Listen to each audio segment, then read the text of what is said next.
I am unashamed. What about you? Tell you something. When you have a full muscle in your back, and you sit on a 5-gallon bucket. Oh, man. Yeah, we need to get you a better chair in there. I'll make an adjustment tomorrow. We just back from the hunt. I didn't make him feel any better because I wanted to scout a hole for potentially tomorrow on the way back. I will say this with no doubt about it. I'm just looking forward to a resurrected body with no backache. Yeah. This thing's got you looking to the resurrection. Man. So to finish my story, we stopped and I said, "How long do we got till the podcast?" And he said 10 minutes. So we got a new waiter sponsor, and they're a lot more sleek than typical waiters. I noticed the look of them; they look pretty good. So I just took off running in the waiters, and I thought, this is either I'm gonna put them to the test. It's either not gonna end well, because I've never been able to run in a pair of chest waders. But I just gathered more speed. And I thought, I think. And why were you running? Well, because once I got to the duck hole. Most people don't run in waders. Once I got to the duck hole, I thought it may take longer to scout it, and I didn't want to be way late for the podcast. Oh, okay, I got you. So you were running on that. I just ran the leg that, just to, because you have to, if there had been a bunch of ducks there, you would never want to pull down there, and then they all get up because they just left. Right. And they probably not coming back. So I ran the first leg, and then I started slipping, but once I got down there, there wasn't enough water. Well, it reminds me of the time that I was squirrel hunting out of season. Is this BJ? Before I repented. Before Jesus. Okay. Before I repented, I've got a big bunch of squirrels. It's not quite squirrel season. And I kept. And if you're going to hunt out of season, limits don't really count. I kept getting the feeling that I was being followed. So I looked around, and a game warden stepped out. He behind a tree, stepped out in front of the tree, and he said to me, I had my squirrels stuck on a big old pin like that you could just run it through their I could just unhitch it and they'd all fall, where you could run. Speaking of running, so he was about 50 yards from me, and he identified himself as a game warden, and I said, that's what I thought. And I mean, when I say did I run, but unlike you, I didn't have waders. I had nylon socks, real tight fit that I could ease along in the woods. So I broke and ran, and there was a race that ensued, but the game warden saw pretty quick, I'm not going to catch that one. You were a college athlete. I was a college athlete. You will not catch me today. That's the last thing I remember. The feeling that you were being watched may have been a guilty conscience also, Phil. That's one of the reasons I repented. I needed to repent. Came to the Lord. So but you had to drop the squirrels because they would weigh you down. I had to leave the squirrels where they were. I've heard drop them and run. Tell that story before. Well, today's hunt was actually pretty good. We came one whisker, we hunted all year last year, and I never saw a bunch of 50 ducks with any intention of heading toward our direction at any part of the whole season. Right. Slow year. But today we had 7 or 8, and we looked up. I heard them chuckling, and I was like, get out, because I heard them just tick. And I was thinking 4 or 5, and I looked up, and it was 50. And they just came in the hole, made about 5 passes probably, and could have shot them. Yeah, at various times. The first time your heart was pumping hard. I was about to pass out, and my 2 sons, because it's in the holidays now. I'm sure by the time this airs, you'll be in between Thanksgiving and Christmas sometime. But I looked at them, and they had the little shakes.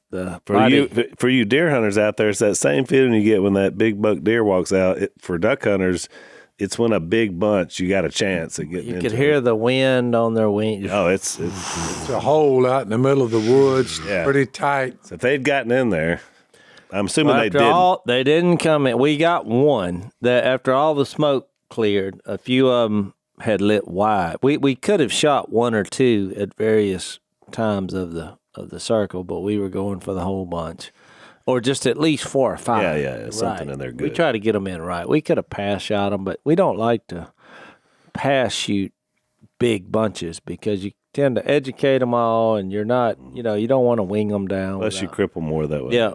So we 7 or 8 lit wide, and they finally got up, and a couple come on their way out, come flying over, and somebody scratched out one of the mallard drakes. So we did get one out of that big bunch, and we didn't educate the rest of them. So we'll try to get them tomorrow. So last night we had our, as Jay said, this will air after Thanksgiving. But we had our Thanksgiving last night. We do ours a little bit early in the week. We always have. I don't think we've ever done it that early. We didn't last year. We did. Al, we did Thanksgiving, and I'm not kidding. I think Willie called it a family reunion, which is what it seemed like. Yeah, I didn't even recognize at least a dozen people there. I didn't know who they were, but I didn't want to introduce myself. Well, what's happened is, several of our first cousins came, which was really great. I enjoyed getting to see them. Most of them are in Texas, but they're spread out. But now, just like in our family, all their kids are getting married. So you almost have to meet a whole new, because they got new spouses. And, I was they were showing me their babies and grandbabies. I was like. Well, and we have some like adopted babies, and there's some, there was 100 people there last night. It was a big group. But here's what I was going to say. It was all kin folks, but a meet and greet session. Yeah, let me tell you how our family works. So 10 minutes before the event at Willie's, I was sitting on the couch, and Missy came out, all dolled up, and I said, "Where y'all going?" All dolled up. You mean dolled up? Dolled up. Dolled Just dolled up. Yeah. And she said, "I'm going the same place you are." And I thought, well, that's interesting, because I was fixing to take a nap. And so I had never. You seem to be a little behind on the family calendar. I never got the word that we're having Thanksgiving 2 days before Thanksgiving at night at Willie's house. Right. You never heard it. Never heard it. So, even Dad knew, because he cooked his famous duck and dressing. What is the protocol for communication? Well, people would do a group text. There is a group text. You must not be on it. No, I wasn't on it. Yeah. Which is fine. But I'm kind of like old Barney Fife in that Andy Griffith episode when they were having a choir, and he wanted to sing solo, but nobody wanted him to sing solo. So they decided to practice without him. And so he heard them singing. So he opened the door, and he's like, "Hey, when you move practice, you ought to let a guy know." Especially the one who's going to be singing solo.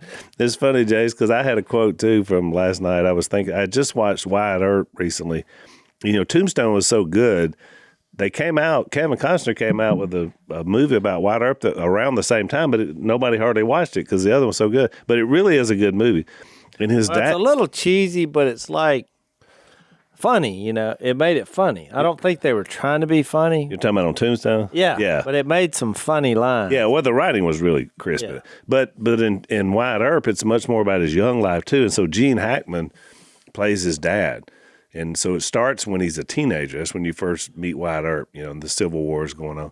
And so his dad, who is Gene Hackman, such a good actor, he told him, his family, he said, "I want all you to remember something. When it comes to family, blood is the only thing that matters. All the rest are just strangers." And I thought, that is a fantastic line when you think about blood. And I thought about that last night. We were all together, the idea of what it takes to be together. But look, our menu, of course, we had turkey and ham and some traditional stuff, duck and dressing. But like last night, we were going into new places. Willie had pheasant dumplings. I don't know if you tried them. I saw them. They were really. We had buffalo. We had black buck deer sausage. We're getting into some exotics now to go into our Thanksgiving. I'll tell you this. And then Missy's crack dip is just. Yeah, she did good. And those potatoes she cooked are always a hit. But so I took because Phil had said, the duck and dressing is ready when you can take a leg off. Yep. It just. Yep. So he had planted that in my mind. I think he said that on podcast. He said on podcast yesterday. So he had those ducks sitting up in that dressing, and so there was a little teal there, and I grabbed the leg, and it just, the fact that it was sitting there was amazing because I just barely exerted a little energy, and it just fell off the bone. And I said, I'm going to have to eat. So I said, you know what? I probably shot this teal. So I'm going to take a half of the teal because the rest of them were wood ducks. I could tell the teal because it was smaller. Small, yeah. So what is the irony of this? So I sit down, first bite, and I'm like, oh, pellet. I think I broke my tooth. And so I said, nobody make a move. Everybody was looking, and I started digging through there, and it was a shot from that. And I know you checked those thoroughly to make sure. You miss one every once in a while. I was disappointed, but then I'm shooting 6-shot this year. Yeah. And I looked at it real closely. I learned this from Si, and I said, yep, that's a 6-shot. So you can only blame yourself. Then it made me feel better. At least it came out of your gut. After the autopsy, we now have confirmation that regardless of what Si said, I shot this teal. So back in the day, when you'd be eating a squirrel or a duck, and when you shot lead, you would, if you bit into it, I mean, it still hurt, but lead was malleable, so it didn't hurt near as bad. When you crank down on swallowed it, and then it. Then you get in your appendix, and you got lead poisoning. Right. So yeah, but when you crack down on that steel ball, it's not pleasant for the tooth. No, I mean it's just a hazard. So anyway, it was a good time. It was a good family. We've moved on. Well, we don't have many left. It's most of my aunts and uncles are gone. Si was there, my Aunt Nancy was there, and Gordon and you and Mom, and basically that's all we got left. And everybody else is pretty much gone. Plus, our family's really busy, so it's nice for everybody to get together and catch up. Yeah, and all the new babies and stuff like that. I mean, it's weird when members of your family was like, I just saw you on TV. I mean, that's not really... that's the last time they saw me. So right. It's been too long. That's right. Well, I've been just only seeing people at funerals and stuff, so I'm kind of glad to do it at a more joyous occasion. Well, we're in Mark 12. We had Zach with us, but... Yeah, he may pop in at some point. Zach hasn't figured out that for your computer to run, it must be charged. That's right. And so, Phil, I have to say this because Phil doesn't really understand how this all works. And I had a similar issue where my computer was going dead, and I thought I'd just plug that in.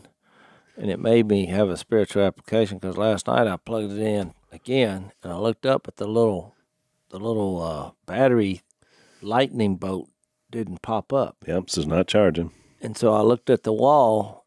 Well, it was in the wall, but not to the point where it was connecting. Wasn't firm. And I thought, yep, this is what happens in life.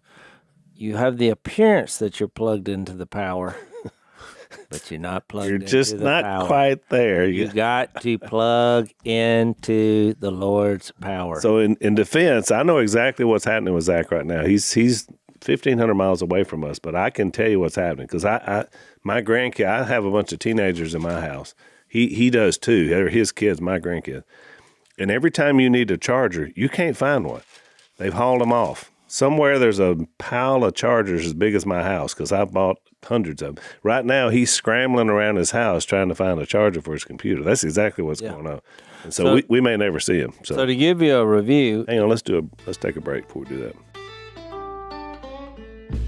So one of the things I miss when I go on the road is my bedding situation, especially my mattress, because you're just really rolling the dice. When you're out of town, you're in a hotel, you're in a condo, but when you come home, there's that wonderful mattress, especially if you use a Helix sleep mattress, which all of us, Jase, you use it, Dad, you as well. We love it. It's the best mattress that we've ever had. Mattresses are unique to you, and the Helix Sleep knows that, so they give you the opportunity to pick out exactly the right mattress for you. When you go online, you're going to do a little quick quiz to tell them how you like it. and it's you're going to love it. Trust me. And they have a lot of other features too. They support military and first responders and teachers and students. They give special discounts, which we love. They're made in the USA, which makes them even greater, which we love that. So we want you to check them out. They've got over 12,000 5-star reviews, and that's for a reason. So here's what you do. Go to helixsleep.com. You're going to take that little quiz. Right now, they're offering up to $200 off in all mattress orders and 2 free pillows for our listeners. So go to helixsleep.com/unashamed. That's helixsleep.com/unashamed. $200 off all mattresses, 2 free pillows, and a great night's sleep.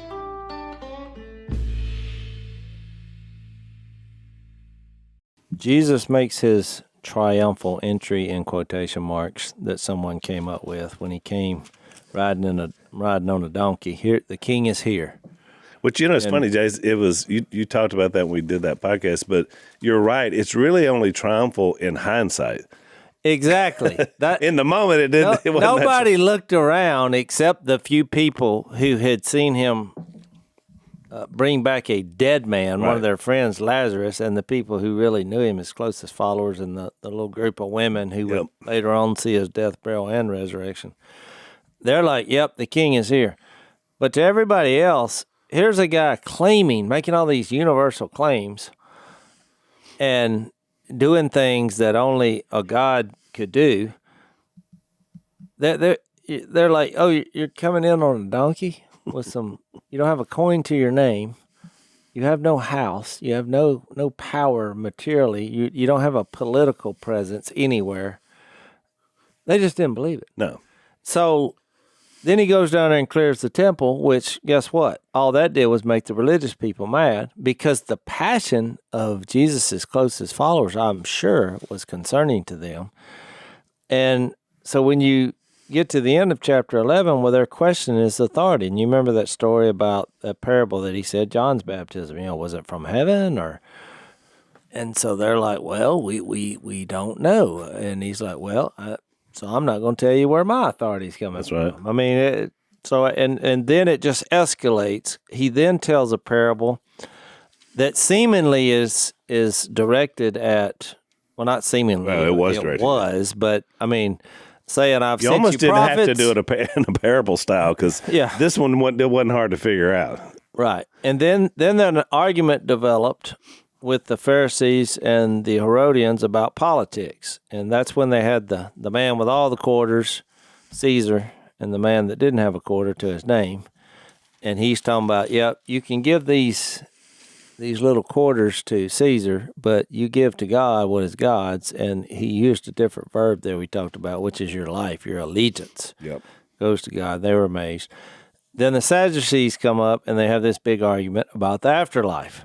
They didn't believe there was a resurrection. They tried to take something from the Mosaic law that would trap Jesus into showing the absurdity of believing that you can live again. That didn't work because he then goes to God in the present form with how he views people. If God is your God and you're in good standing, you're good. Right. You are. He doesn't say, "Oh, I lost my son." He just says, "I am the God." So if you're on that line with God, you are an eternal being. And we talked about, which is difficult to talk about because it's hard for us to relate to heavenly things from an earthly perspective.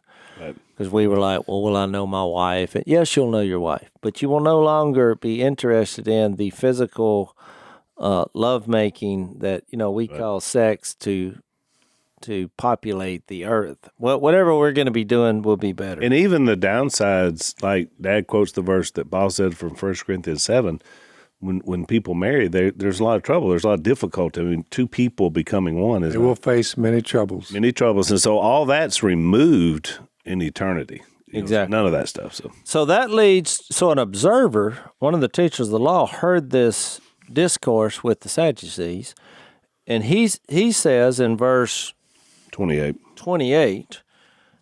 he heard them debating. And noticing that Jesus had given them a good answer, which is in God's perspective, all men are alive, and that we're not going to be having weddings, in heaven and trying to populate it. Of all the commandments, which is the most important one? Now, look, I'm going to be honest. I think it's a pretty good question. I think that's most of these questions seem to be just like ridiculous, or they're trying to trap him. This one seemed more honest. Yeah, because, I think we do that in our life before we keep reading. We tend to categorize commandments and sins. And look, some sins have more consequences than other sins. So these people that say, well, all is sin, everyone who sins breaks the law, which is true. That's James 3:16, I think. Or where's that verse? Yeah, that's in James. It's in James somewhere. And then he said, where you have envy and selfish ambition, right, there you find disorder and every evil practice. So I think it's James 2:10. Whoever keeps the whole law and yet stumbles at one point. 2:10. 2:10. Stumbles at every point. So we say it's all the same. But there are different consequences, and we've heard various illustrations of that. I mean, the point is, would you rather someone, kidnap your wife or right, steal your radio? Well, they're both wrong, but stealing the radio would be right, more preferable, Some sins and commandment breaks are more consequential in their calamity. Right, yeah, which right. was not his point here, but I'm just making the point. He was like, because you got to remember, under the old law, how many was it? 613? Mm-hmm. And then you you all have the traditional stuff that's on top of that, yeah. They just had stacks on stacks on stacks on stacks of all these laws. So he's like, look, let's simplify this. So that's kind of the question. And Jesus says the most important one, answered Jesus, is this. Hear, O Israel, the Lord our God, the Lord is one. Love the Lord your God with all your heart, with all your soul, with all your mind, with all your strength. The second is this, love your neighbor as yourself. There is no commandment greater than these. Now, surprisingly, the teacher of the law says, well said, teacher. You are right in saying that God is one and there's no other but him, which makes you a little uncomfortable because you never want to be like putting Jesus on trial and saying, I think you're right about that. I mean, he should have, if he knew who he really was talking to, That's right, he wouldn't have said, you may be right on that. we had no concept that he was God. Right. So 33 says, to love him with all your heart and with all your understanding and with all your strength and to love your neighbors yourself is more important than all burnt offerings and sacrifices. So this guy had, he had deducted. It's the best response so far. Yeah. There was a lot of truth in this.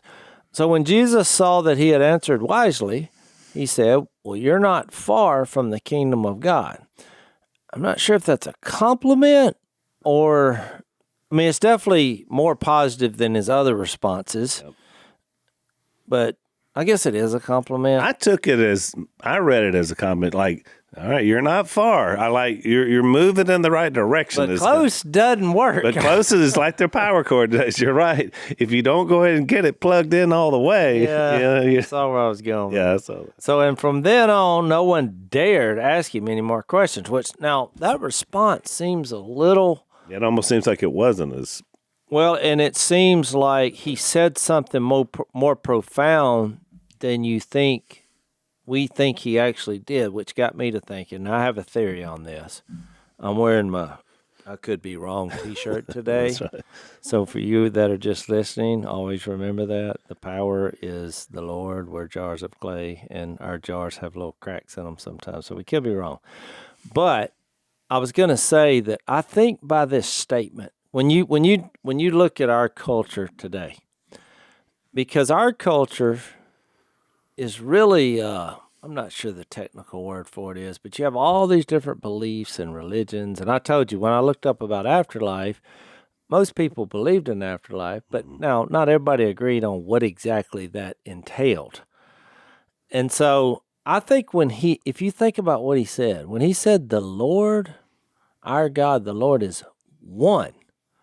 Well, even in our culture, that makes people feel uncomfortable. Like if you go up and read Acts 4:12, where who was that preaching there? Peter said that salvation is found in no one else. but Jesus Christ. Right. It's a very profound, universal statement. Well, that makes our culture feel uncomfortable because they're like, well, wait a minute now. We believe there's a variety of ways to get to God, and there's different gods, and who are you to say there's just Jesus? And It's the Oprah principle. all right, they don't say there's one God. You just got to get to the top of the mountain. There are many pathways to get there. Was kind of Exactly. Let's take a break. So offers for free iPhones are usually too good to be true, just like freedom itself. Nothing really is free. Mobile phone companies not only lock you into long-term contracts, but they also bill the price of your phone into your bill with hidden fees. And this has happened to all of us. Seems like it takes forever, right, to pay something off. With Patriot Mobile, one of our great sponsors has been with us most of the podcast. They can show you how to get that same iPhone interest-free without the games and no contract. Patriot Mobile is America's only Christian conservative wireless provider.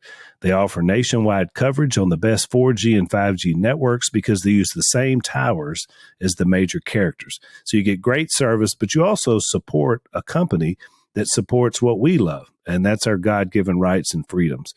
So they also offer a performance guarantee. If you're not happy with your coverage, you can switch to either of the three major carriers they provide for free. So check it out, patriotmobile.com/Phil, or you can call their 100% U.S.-based customer service team at 972-PATRIOT. You're going to get free activation today with the offer code Phil. So if you're fed up with woke companies and you want someone who cares about the values of our country, go to patriotmobile.com/Phil or call them at 972-PATRIOT.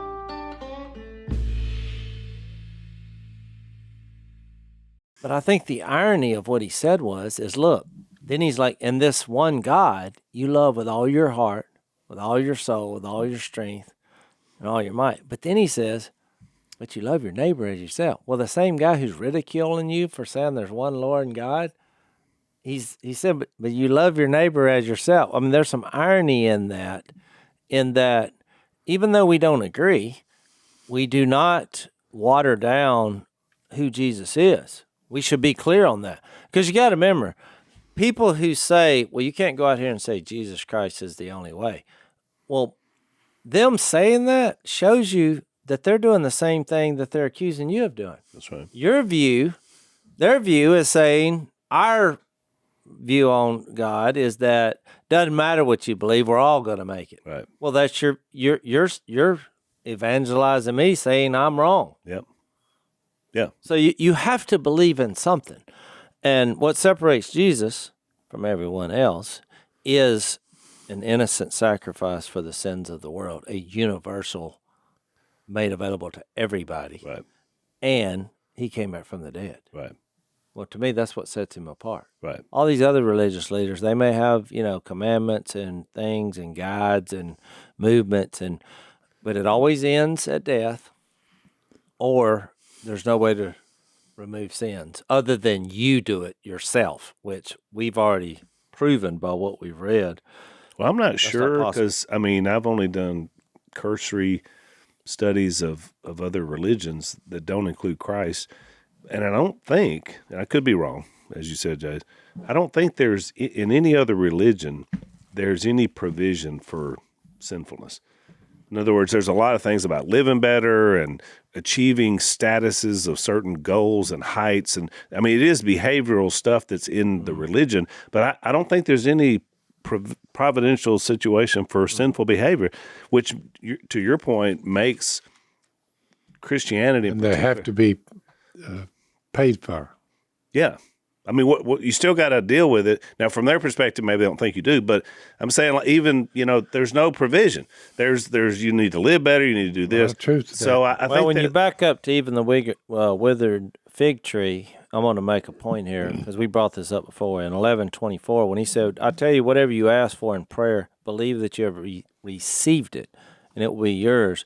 Well, and I want to read John 1 where it says, for all who received him.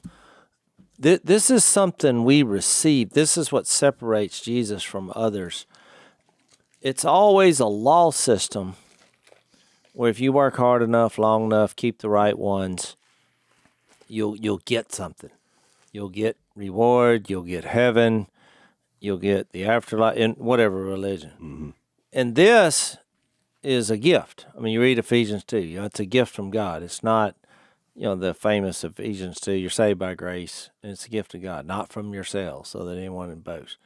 So receiving is a theme here. So when you think of a law system, why do we try to keep the law? Why do people, even the most strictest, most radical religious groups out there, why are they trying to keep the law? Why are they even if the laws are wrong, terroristic type commands? Why are they doing it? So they'll get something. If you keep this, here's what you get. Right. Well, Jesus is turning that on its head here, because he's trying to get you to give, because he gave. So we get God's grace and forgiveness, not like material possessions or wealth or even eternity, as far as like, because I kept something, because of his death, his perfect life, his sacrifice, his resurrection. Totally, it's a free gift. Well, then we're able to transfer to give others. So we're not trying to get something out of people. We're not recruiting people to, start a war where we can take over the world. We're trying to do things gracefully. I think that's what we're going to get to when we get down into the weeds of this: love the Lord your God with all your heart, with all your soul, with all your mind, with all your strength. And the second is this: love your neighbor. What's all this love stuff when we're talking about law? He asks, what commandment? And you start talking about love. Do y'all agree? Yeah. And I think that's the motivating factor, Jase, that when you think about it, if you can get those two on solid, if you're that committed to God and you have that sort of low, and I like the way he gives you the qualifiers of how deep that love goes for God. I mean, it's everything you possibly have, and then naturally it should go to other people. And so it does make you a servant and not a tyrant, which is part of the point they were missing through this whole situation. He kept telling them, look, it's like you got to be a little child again. It's like you got to be a servant. It's like you can't lord it over. He keeps going back to those same illustrations because this is where it takes you. Yeah. Well, I want to read the Matthew version, because this is Matthew 22:40. Matthew has an interesting little attachment to the end, which says,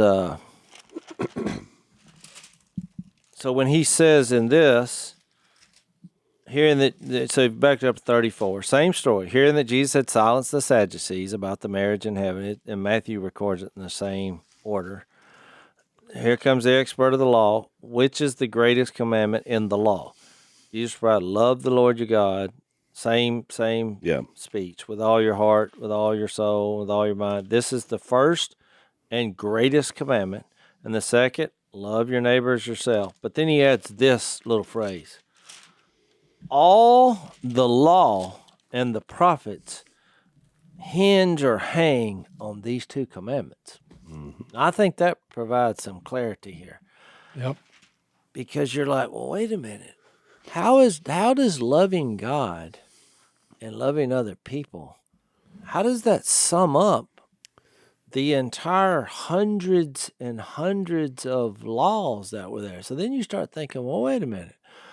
So the reason I shouldn't commit adultery is not just because it says so, but if you loved your wife, if you loved, that would be what you should be doing. It's no longer just about adultery when you look at it from a love perspective. I think that's what he was introducing. That's a good point. It's the line, one of my favorite in the Bible, in Genesis 39, where Mrs. Potiphar is trying to get Joseph to sleep with her, and he says, how could I do such a thing and sin against God? And he had already mentioned that Potiphar had put everything in his house in his control except for her. So what were the two things he said he didn't want to violate? God, his relationship with God, his relationship with her husband. And you're right, that's loving God. That's a practical way of saying the reason I'm not going to do this is because how could I do this and sin against God? It would save the world a lot of misery. Oh, so we wouldn't even need law. Let's take a break.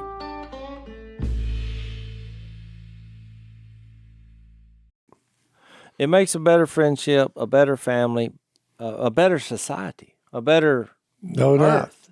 No doubt. But I want to just illustrate this because I don't think this to be true.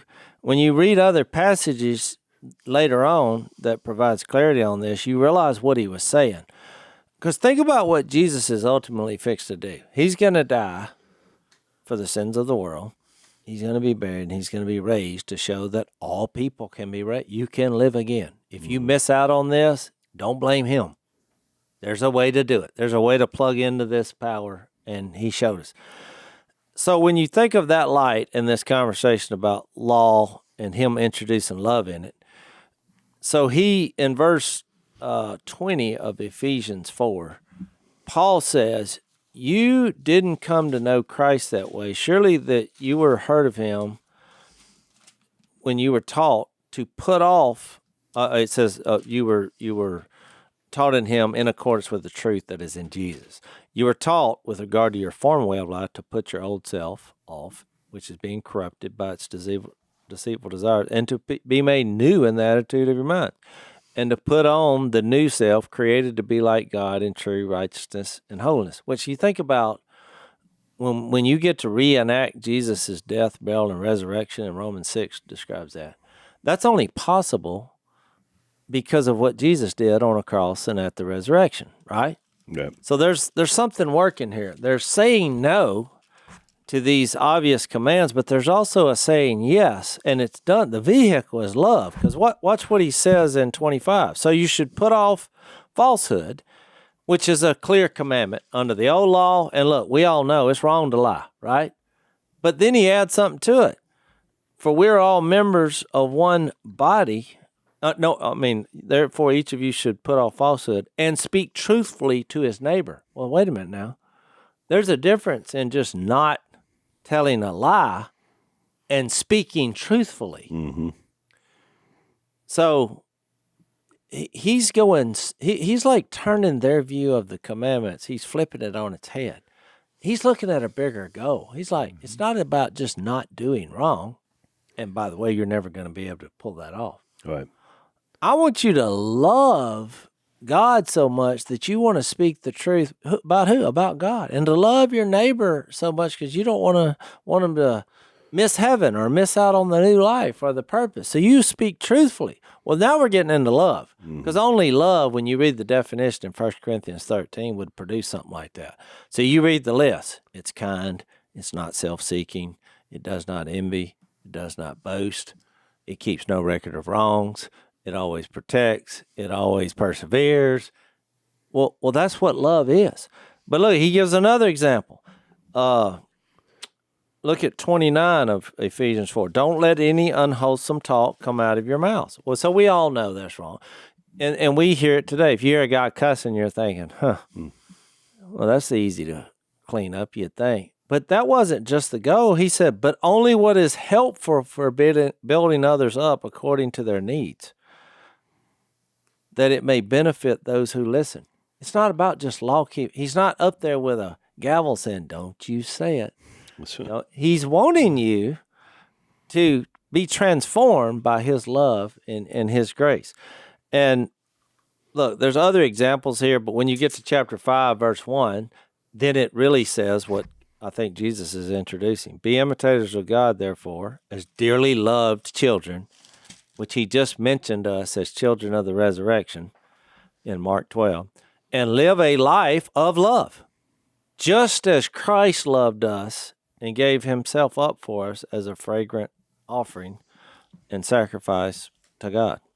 I just think it's interesting that he was trying to get him to see that instead of get into some theological debate on which law would be the most important. He missed it. Yeah.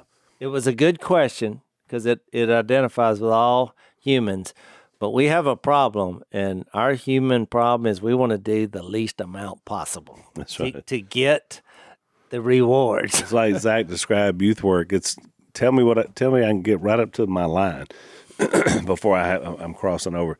But you think about it, Jason, your point is well taken, because every circumstance we've seen his interaction in these last few chapters with the Pharisees, the one with the Sadducees, they always come in with a legal question about whatever.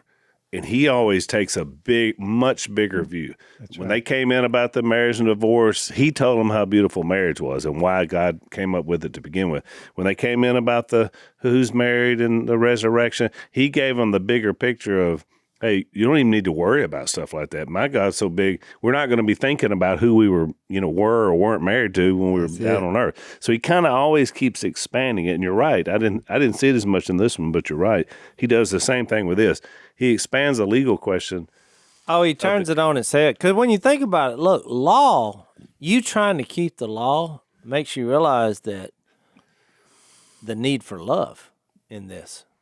Or grace, God's grace. That the law leads us to Jesus because we can't keep it. We need forgiveness. That's why he said, when he said, I can see that this is more important than all burnt offerings and sacrifices, because you could be doing these sacrifices for your sins like they were doing, and your heart be a million miles away. That's right. From loving God or loving other people. You're just carrying out a ritual because you have to get something. And law is so unyielding that even your knowledge of it doesn't matter. And I gave an illustration recently in a sermon about if you get pulled over by a police officer and he says, do you know why I pulled you over? And you look down, you didn't think you were speeding, or whatever. And so you're like, no, sir, I don't.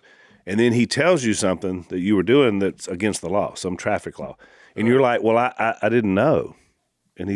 But whether he writes you a ticket and you have to pay a fine or not, doesn't matter whether you knew. Well, you were just breaking it.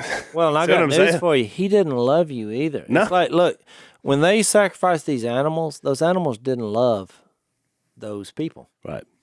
You just took their life because it was written that there's got to be some kind of payment to have a just God, which is a very hard thing for us in this culture now to even consider, because it seems barbaric, killing animals. But when you think about it, it should seem barbaric, because if we're going to have a just society, there has to be right and wrong, and there has to be consequences to wrong actions. Right. Try a society when everybody said, oh, there's no right and wrong, you just do whatever you want. Give that about 10 years, and guess what? The people with the most weapons will be the only ones left. That's right. That's right. It's just going to turn into a free for all. But that's what Jesus was eventually going to flip on his head, because he became a sacrifice, and he did love it. He did it in love. Yeah. Well, that love became transferable once you have a heart to receive it. And so instead of going out there trying to judge people or manipulate people, or you put your faith and trust in him, and he gives you his spirit, which the fruit of the Spirit, first one is love. And then no matter what, even your own enemies, those who oppose you, he says you love them. Let's take our last break. So 'tis the holiday season. We know you're always looking for some kind of unique gift to give to somebody. Unashamed Nation, you guys have been such great supporters of the podcast, and I do want to remind you that you can get Unashamed gear and Phil merch if you go to philmerch.com and use the promo code PHIL20. And there you'll find uncanceled stuff. You'll find Love Always Protects, which is one of our favorite T-shirts. Has a picture of a gun on there, as well as the Bible verse, because we protect our folks. Also, Unashamed Nation stuff is there as well. So check it out. If you're looking for a great gift to give someone you love, get some Unashamed gear at philmerch.com. Use the promo code PHIL20.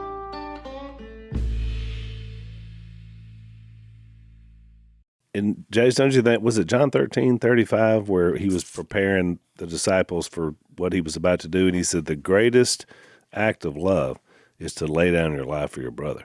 Right. And which in his case, he was about to literally do for them and for all of us.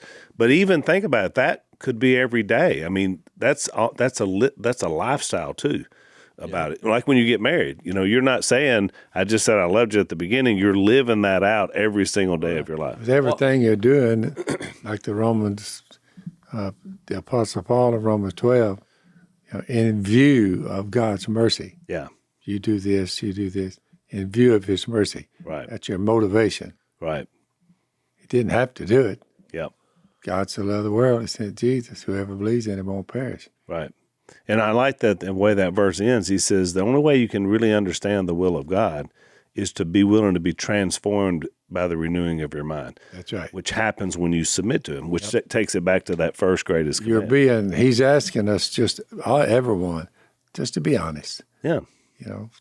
Are you a sinful person or not? Well, if you're honest, you'll say, Lord, I am. Right. And now that may come in all kind of facets and every kind of, as you go through life, but sin is no doubt about it, a severe problem for the human race. Right. Yeah. If you can't recognize that, what you end up doing is just renouncing the whole thing. Right. I mean, you're asking me to turn and repent. They hate repentance. Mm-hmm. A human being is told to repent. Change your heart. Yeah. They find that difficult to do. So it's going to be, they're thinking it's going to be on them. Right. Which it is, but. Well, we've had people ask on the podcast before about, we use the word legalist, and they're like, I don't understand that. And I get that because that's a very biblical concept, thought, term. But a legalist is somebody simply that thinks that by keeping law, you can save yourself. That is correct. And what it produces is fear, because you're never going to be as good as someone else.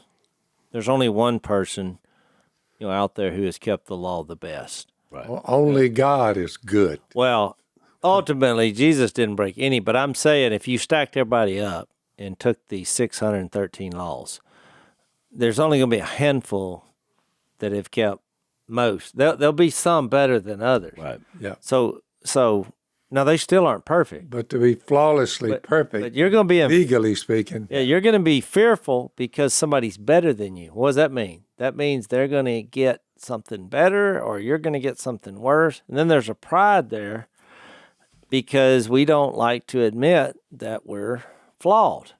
And ultimately, you compare yourself with other people, and that's like a mouse on a treadmill here.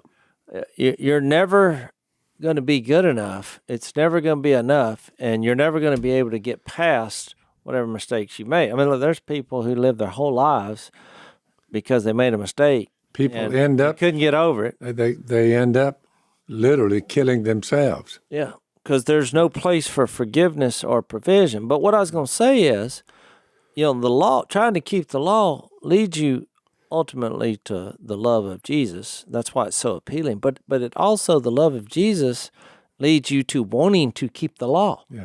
Because then you realize the price that it took. So it actually kind of turns back around and you're like, well, wait a minute.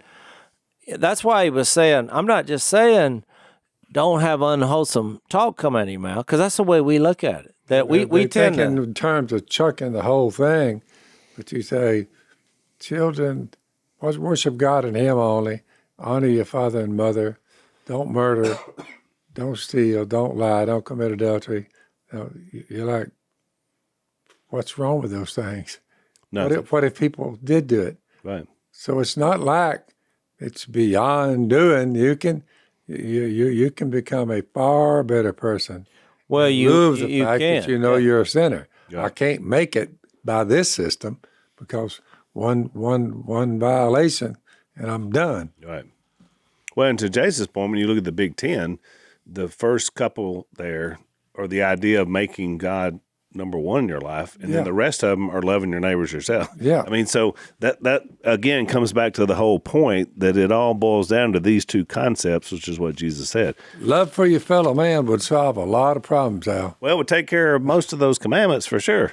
But you're not going to get it just because somebody, you decide to. And that's why I think it has to be done through a realization of who Jesus is and why He came. And even in this conversation here, the verse that says in Titus, the grace of God teaches us to say no.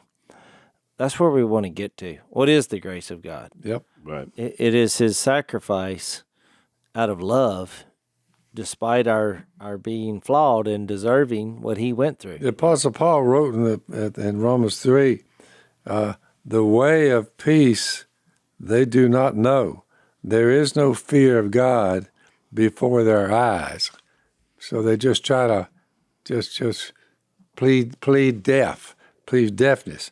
Now we know that whatever the law says, it says to those who are under the law, so that every mouth may be silenced and the whole world held accountable to God. Therefore, no one will be declared righteous in his sight by observing the law. Rather, through the law, and we really do, we become conscious of sin. That's correct. We know we violated it. Right. It's a. Well, there's always a temptation for us to try to take credit for this and to fix it. When he said which one is the commandment is the greatest, that was coming from a place of, I just want to do the least amount of possible, and just if you tell me exactly on and simplify this, I'll do it. But when you read something like 1 John 4, based on what Jesus' response was, I mean, just listen to what he says, because you say, oh, I just need to love. But it's deeper. It's a deeper understanding of that.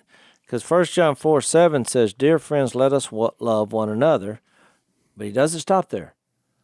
For love comes from God. You're not going to get it from you.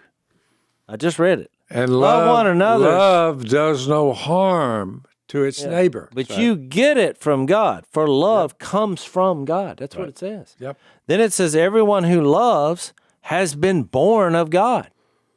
Well, you ought to be born of God. Might ought to check in and look into that. And knows God. Not something, knows God. You're in a relationship of standing. Whoever does not love doesn't know God. Well, that answers that question in society. You're like, boy, that person, these people coming up behind other people and hitting them in the head, and you're like, why would somebody do that? I'm pretty sure that they don't know God. That's correct.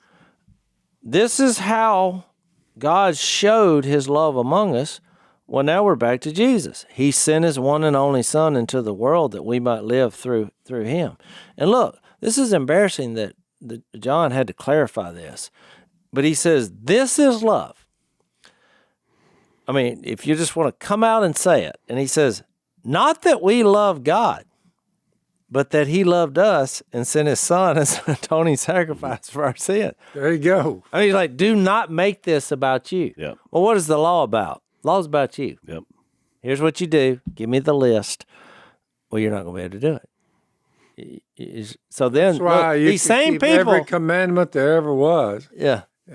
On the one hand, but unfortunately for you, if you break one of them, you break all of them. All right.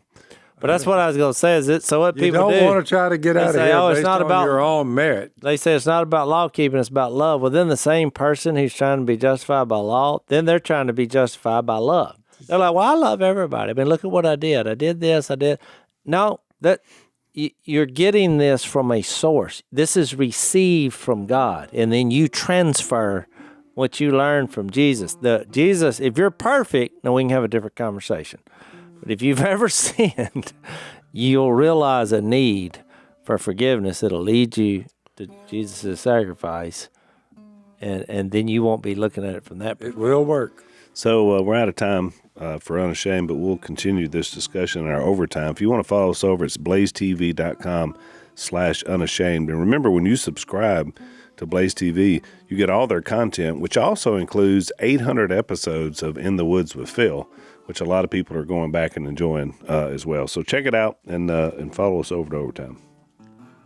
Thanks for listening to the Unashamed podcast. Help us out by rating us on iTunes.